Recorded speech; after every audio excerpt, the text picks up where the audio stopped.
Well, should we talk about the Easter death match? That is definitely something that we've heard a lot of listeners request your thoughts on. Well, actually, I feel like that old Seinfeld episode where his dentist is converting from Christianity to Judaism. And Seinfeld, Jerry goes to the rabbi or the confession or one of those people. He says, it was the rabbi. It was the rabbi. And he says, well, I'm upset about this. I don't think he's genuine. He said, why not? Are you offended as a Jewish person? No, I'm offended as a comedian. He gets all the good jokes now. I wasn't offended because I think the backstory of every religion, as we know, is complete caca and ridiculous. And I would have been more offended myself personally if they had abused a bunny rabbit on Easter Sunday or Easter weekend. But a lot of the people out there who are into that type of thing saw a correlation between this stupid garbage death match that's not a Texas death match. Again, they advertised it as a Texas death match because they're in Texas, even though there was no reason to have this match between these two participants because Paige is beating Cole like a rented mule every time they've been involved. And the rules were not of a Texas death match. It's whatever the fuck they call a Texas death match now, them and New Japan, but it wasn't Texas death match rules. Same thing as last time. It was an excuse to have another outlaw garbage death match on television and risk, for absolutely no productive reason, their goddamn television outlet.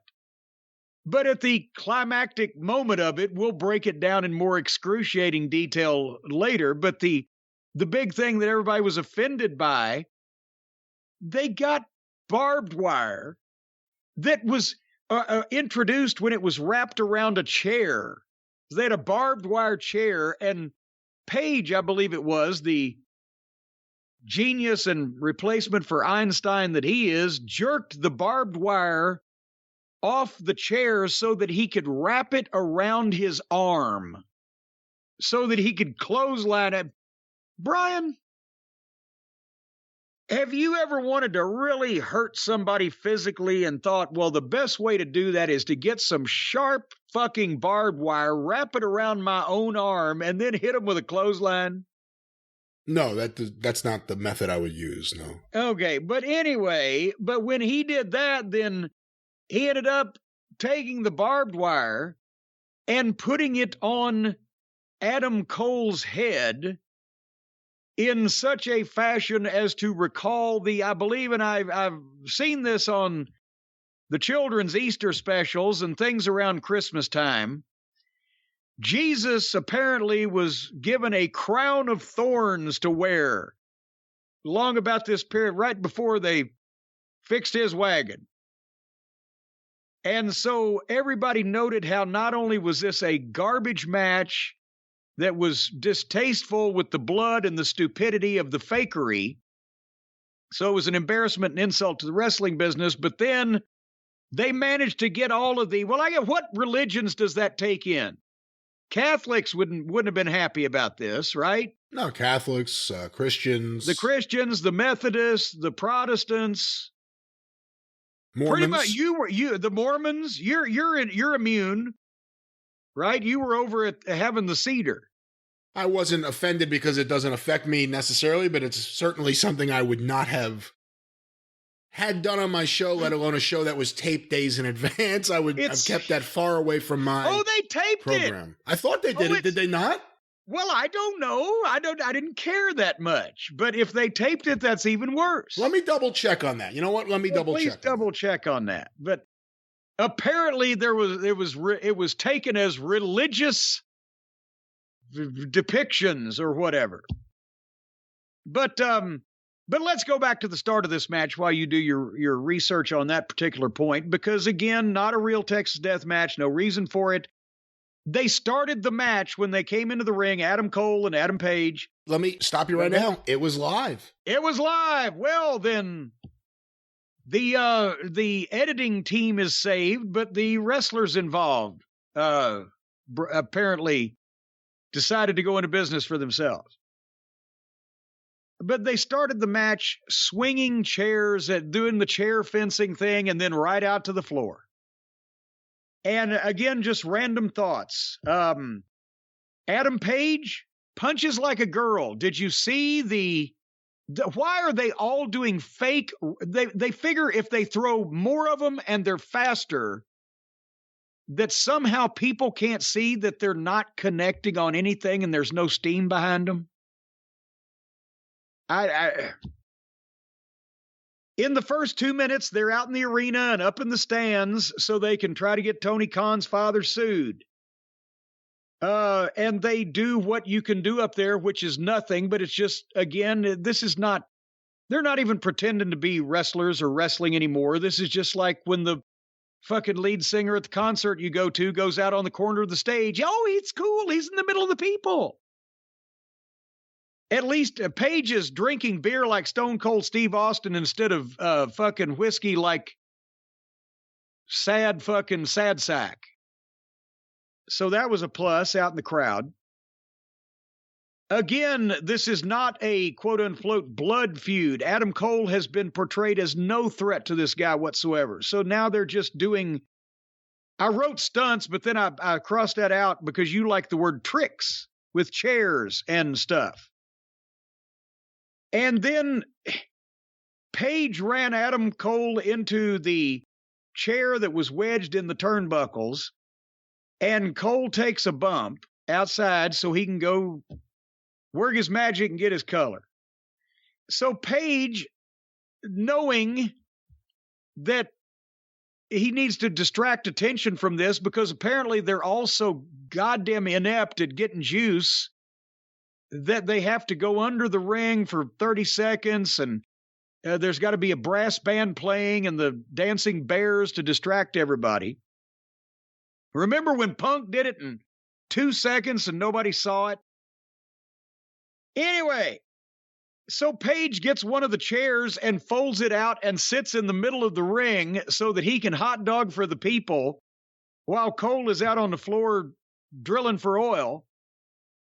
And he turned his back on the hard camera and sat with his back to, and the referee had to come over and tell him, idiot, turn around, the camera's behind you. So he gets up, walks around in a circle, picks up the chair real smooth and turns it around and sits back down in the same fucking position, except now he's facing the camera.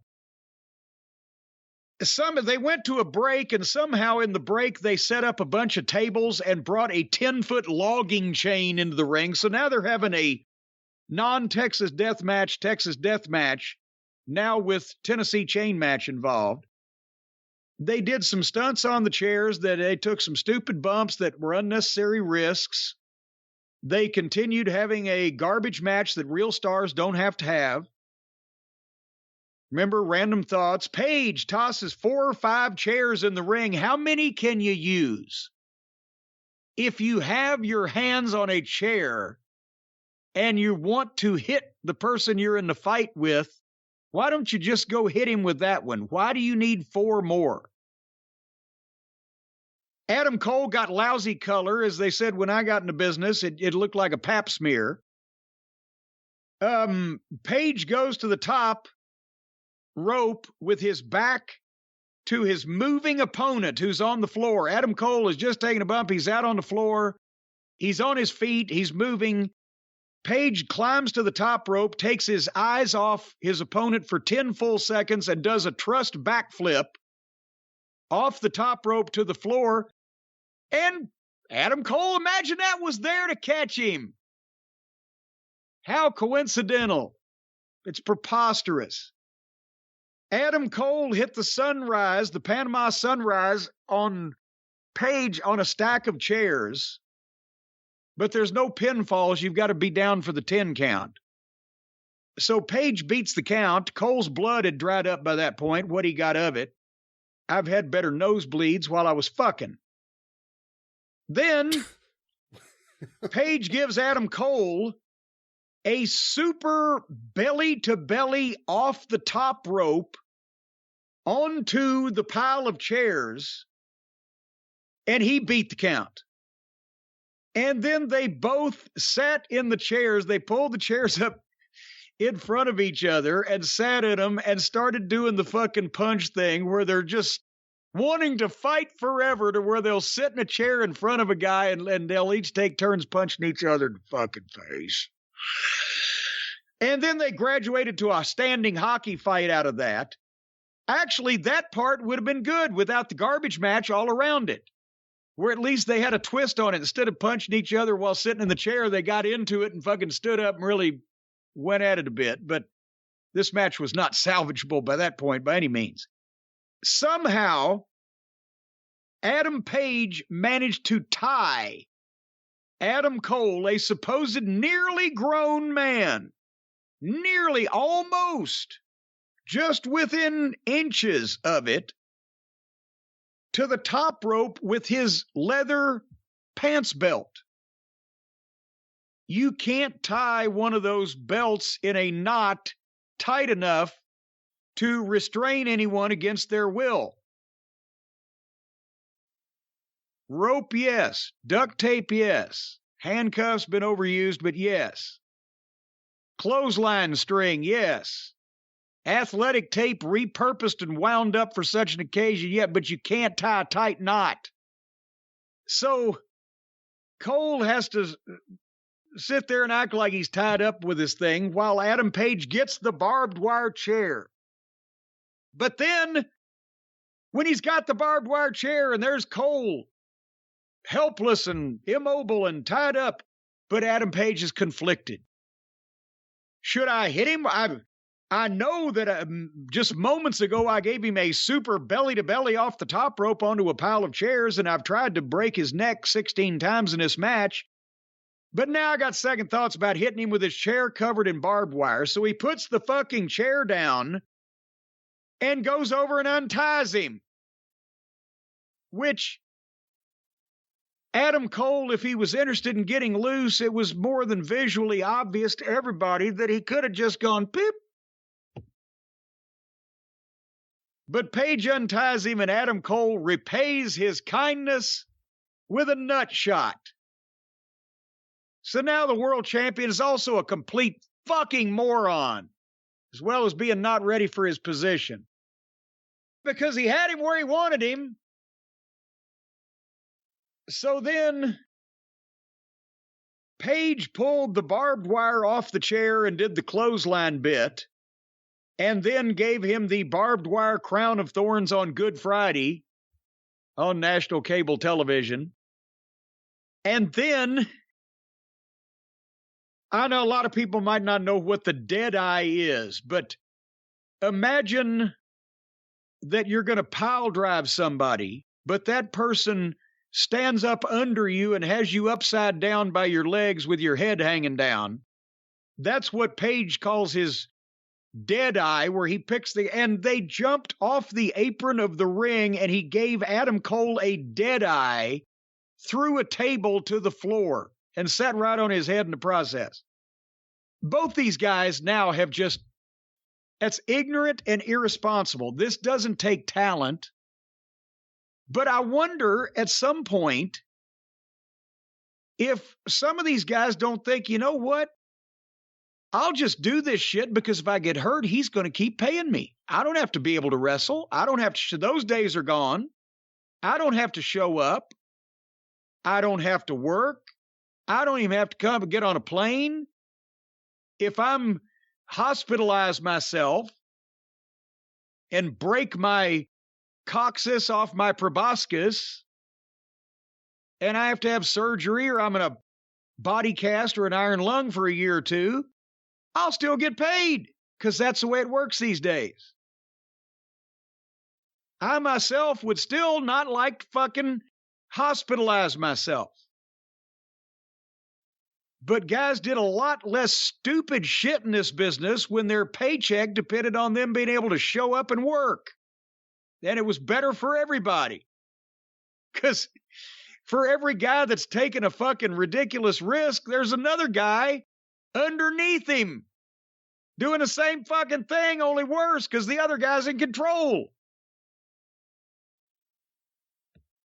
What do you think, Brian? I really don't have too much to add to what you said because I didn't like it at all. I guess my only two things, I actually wrote these down.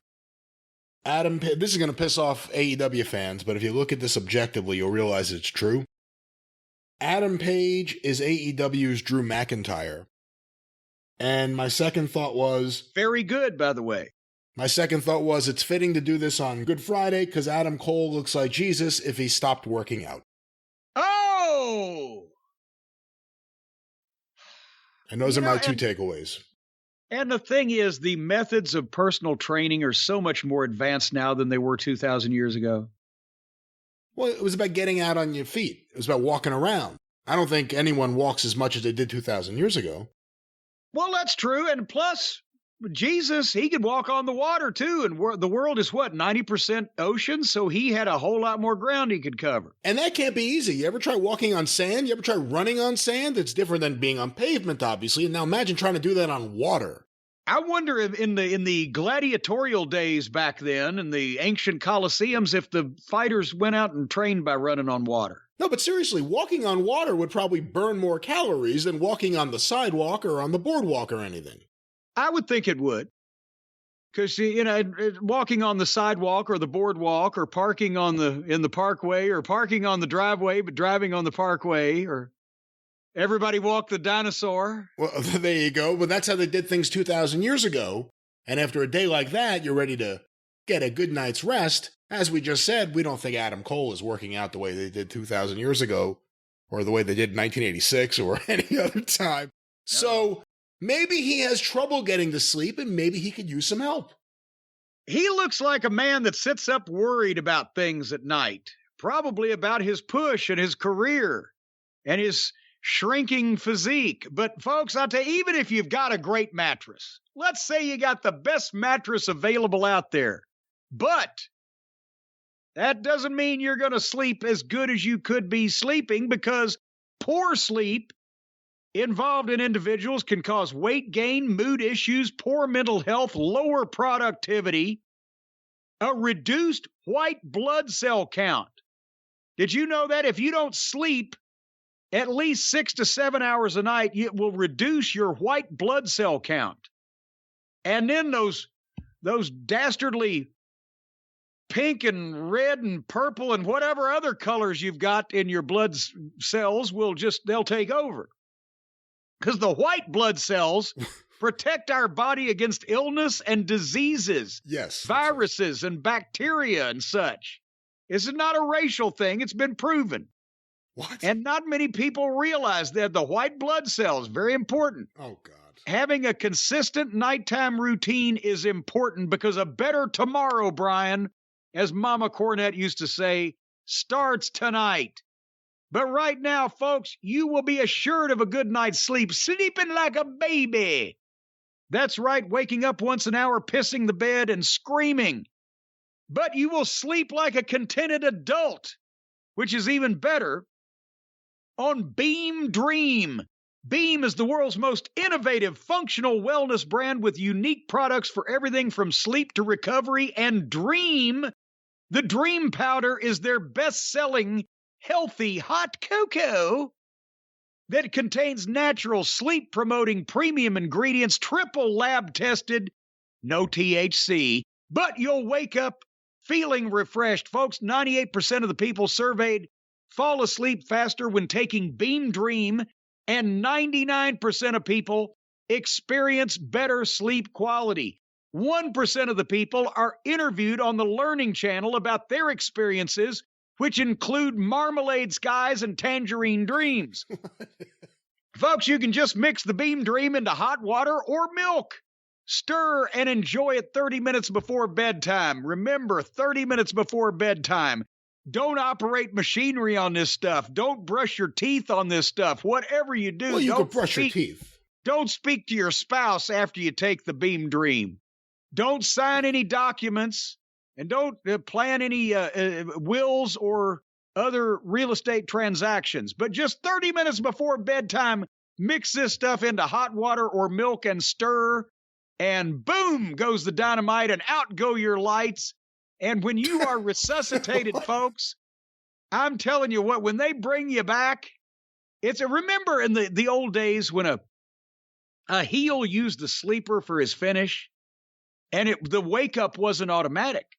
Once you got put to sleep, then the heel had to wake you up. And sometimes if the heel didn't want to wake the guy up, then the announcer's screaming, oh my God, somebody's got to wake him up. His brain is going without blood. He'll be permanently damaged. And then the babyface would run in that knew the secrets of the sleeper, and he would massage the neck and slap it in the right place. And then the heel would get mad and beat that babyface up. Well, here's what you can do, folks. Instead of getting brain damage that way, just drink some Beam, and you'll go to sleep and you'll love it. And if you don't love it, you'll get your money back. Now, here's the thing. Don't try to stay awake on purpose just to get your money back. Drink the Beam in good faith. It's hard to fight once you drink it, you're probably gone anyway. But if you try to fight it and stay awake just to get your money back, well, that's not fair. Don't fight anything. And remember, it's safe to use, and it's best to be used the way they recommend, 30 minutes before you're ready to go to sleep. Have a nice cup of Beam. That's right. Mix it into hot water or milk, stir, and enjoy 30 minutes before bedtime. Go in the bedroom, lock the deadbolt that's been previously installed on the inside of your bedroom door. What? Take the key, put it in the slot so that your significant other that is keeping an eye on you through this process will have the key so you can't get out, and enjoy your night's sleep.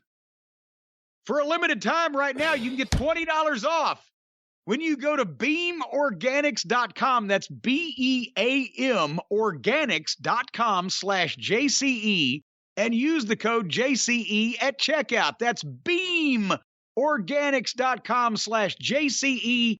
Use the code JCE for $20 off. Folks, I'm telling you, with Beam, you'll sleep like a baby and wake up starting fresh, literally starting fresh. You'll have no memory of anything you've ever done. You will have memory. Life. That's not true. You will have great memory and, of course, a great night's sleep with Beam. Starting fresh, refreshed. That's what it is. You'll be refreshed. It's like you're rebooting yourself. You'll learn everything all over again. It'll be fine. Learn to walk, talk, crawl. You will remember the basic things you know. You will not lose any of these skills. Yeah, no, breathing is automatic. Breathing is automatic, and I think jacking off, too. I think that's pretty much an autopilot thing. Everything else you might need some coaching on. Just after the first night of Beam. Once again, it is healthy and safe. Beam, I'm not going to let it end with you saying any of these things. Don't let it end this way. It's going to end on a positive note, just like you will every night, drinking your Beam 30 minutes before bed. It'll bring you to the most positive end you've ever experienced. Then people, the next day at the service, the people will be going, oh, that's the most positive end that he ever had. Have a safe night's sleep with Beam. I'm kidding. Have a safe night's sleep with Beam.